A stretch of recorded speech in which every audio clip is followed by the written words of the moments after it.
Okay, so this is not just a plot, it's the synopsis as it would have been written in my eyes. So if you're probably Thank you. reading the back of a box at a Blockbuster on a Friday night in 1999 or 2000 after it came out on DVD, you're going to read this or somewhere to kind of get your overview of Boondock Saints. New Orleans Saints. All Saints. Boondock Saints. This St. Patty's Day, the streets of Boston run green and red. Sean Patrick Flannery, powder, and Norman Reedus, 8mm, take on the mob the only way they know how. Irish violence. When streetwise, hard worker, team player, ladies' man, psychopath Jimmy, Flannery, falls for the wrong girl in Orla, Minnie Driver, I thought Minnie Driver might be in this, but I think I got it confused with Good Will Hunting, the clock starts ticking on their relationship and his life. With the help of his brother Declan, Reedus, these two hoodlums take on the O'Toole family and the crime boss, Billy Conley, to take back the Boston streets they grew up on. With a brilliant cast from which I've already named, plus, I believe, Willem Dafoe, this March, confession booths will be filled with sins, murder, adultery, revenge, and family. The Boondock Saints. I mean, now...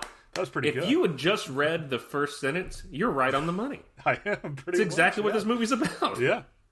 It happens on St. Patty's Day. The streets run with blood. Brothers, family. I mean, the first and the last sentence, you're not too far off. Yeah, I was pretty happy with myself after watching And it. there's a scene in the confession booth. There is. Yeah. Did you know that? No, I had no idea. I didn't know what was going to happen in this movie. Well, that's No awesome. idea. Yeah. Well done. And now, let's get to maybe one of my favorite portions of the show. This is Bullets, Bourbon, and Karate, which means every week we pair our movie with a drink that is influenced by the movie. This, however, is both, because this drink makes an appearance in both the first and the second movie. It does. We couldn't find the beer. Was it Felons? Is that how you Felons, say it? yeah, P-H-E-L. I saw it online. Yeah. And then I had a list of places that serve it, but I couldn't find a. Yeah. Yeah, we couldn't find it, so we decided to go with the old Irish favorite Bushmills. Bushmills, the world's oldest Irish whiskey. Yeah, and I had a bottle here that I love. I love Bushmills, so this is going to be nothing new. But I am drinking the 1608 triple distilled, and I think Adam is just drinking your regular run-of-the-mill McDonald's brand. No, actually, it is triple distilled. I just saw it. It just doesn't have the red stamp that yours does. Yeah, I wonder what that means. is. Yeah, I don't know. But anyways, let's shake the rocks and give it a try. Shake the rocks and happy St. Patty's Day to us. Boy, Whew. they drink a lot of this in the movie. They do. They do. I gotta say, I don't know if I've ever had Bushmills. Really? Is this your first time? Yeah. I think it is. Your I mean, first time you- Boondock Saints, my first time Bushmills. A lot of Jameson for you, but no Yeah. Bushmills, huh? Yeah. Well, that's fine. That's delightful. Yeah, it's good. It's good. This is also the drink that Troy Duffy and his mates preferred while they drank themselves into... Into regular 9-to-5 jobs? Yes!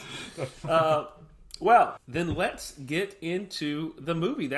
Do you have any recollection of this movie coming out? None. I honestly, Yeah. I don't know what happened, man. During this time, like, of course, with the limited theatrical release, I wasn't going to sniff It didn't wind help. of it anywhere. Yeah. Yeah. And then, just me being, out at sea, and then 9/11, I wasn't going to get any wind of it probably after that. Right. So, I think I first heard about this movie when I moved to New York after I got out of the military. And I think that's kind of where I remember hearing about it and stuff like that. So that's probably... When did you get out of the military? 2004. Yeah. Yeah. I mean, that's about when you probably... I mean, it certainly had declined probably in its popularity because it had done that amazing business at the video stores. Right. And then by 2004, it would have been like... it's really like the equivalent of like Clerks for action movies. Yeah. Yeah. Like this sort of labor of love, didn't get a lot of love in the movie theaters, but then people are like, oh, this is fantastic. It's speaking to something that is not touched upon. And I don't know if what this movie speaks to is something that should be spoken to. But I remember this movie as sort of a myth I don't remember it in the theaters. It would have been post DVD release, post when it started really putting its claws into pop culture. It would have been. I had graduated high school in 2001, so I was in college. So you can imagine, like, college kids just like, oh, you've seen this movie, that's art. And my impression of all college kids. We didn't have a big film program, if any, that I can think of. So it was almost like the way that Kevin Smith describes Clerks, too, like tape trading, sort of like, oh, you have a copy? I'll get a copy. Even though it was available at your local Blockbuster. So that's how, but I don't remember the first time I saw it. I remember more of people talking about it, kind of like you, than I do maybe seeing it or well, you didn't see it until just now, but I certainly remember people talking about it, which says something for a movie, man. Like, and Troy Duffy talks about it. He says, I'd rather have a cult, which means fans love it, than like some prized critic's possession, Yeah. This movie, and I think we'll get more into the year itself in 99, the theatrical release of it, because like you mentioned, it didn't pick up legs, of course, until video release, but like you mentioned about it, if it was released a year earlier, if 99 wasn't as big as it was too, it would have, I think that, minus the Harvey Weinstein incident and stuff like, oh God, that's just like a paradox to go down. I can't wait to go down that thing here in a minute. But if that thing wouldn't have happened, and if we wouldn't have had The Matrix and Blair Witch, all these like just new types of movies coming out too, I mean, I think it could have garnered a lot more success than it did too, as well, and maybe not a January release as well. Something like that. And let's go ahead and let's talk about sort of, because you can't talk about this, and before we talk about the movie, let's talk about how this movie came to be, which is the more incredible story than the movie itself. We meet Troy Duffy in a bar trying to sell a screenplay. Yeah, he's just working in L.A. What was the bar's name? Sloan's, yeah, thank you. He's working as a bartender in Sloan's. So his story is, he's just this regular guy, regular Joe, just making it work in L.A. He has a band right now. And The Brood. And he's going home one night from his bartending job. He has this little shithole apartment, and when he's coming with his brother, he shares it with his brother. With his brother Taylor. Taylor or Tyler, I'm sorry. Taylor. It's Taylor. And he's coming home one night, and the ambulance is right there parked outside, and they're wheeling out a dead body from one of this drug dealers, another drug dealer who lived there. And he just has had enough. And he said, like, at that point, like, he mentioned something like, I could have gone to a psychiatrist to talk about it, but I just wanted to write on paper what I wanted to do. And everything about the beginning of this screenplay is Hollywood gold. It's you're a bartender, and then literally, I mean, the name of the documentary, overnight, you become the hottest thing in this town of fakery and assholishness, and everyone wants your thing. Right. Music, media, I mean, everything. His band, the screenplay, I mean, it's just, it all is like just a fire hose of success just in one night. Yeah.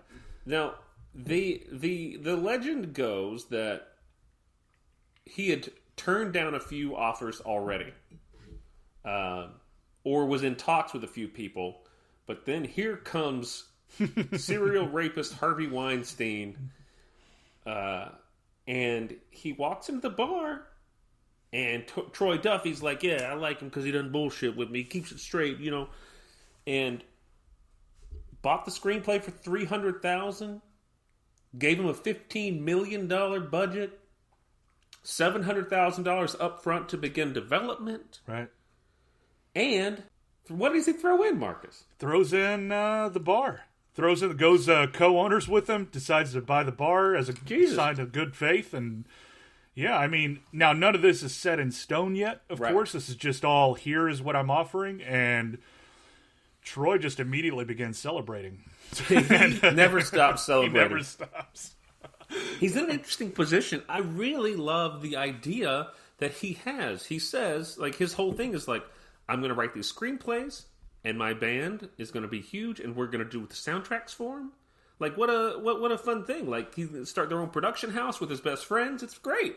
Right. Everything that he's saying, like, that he should be doing is, I think, I've never been in this situation, so who knows, but I think is correct. Like, why wouldn't you want to leverage every possible situation with everything that you've been trying to do with the band, movies, and now it all comes to fruition?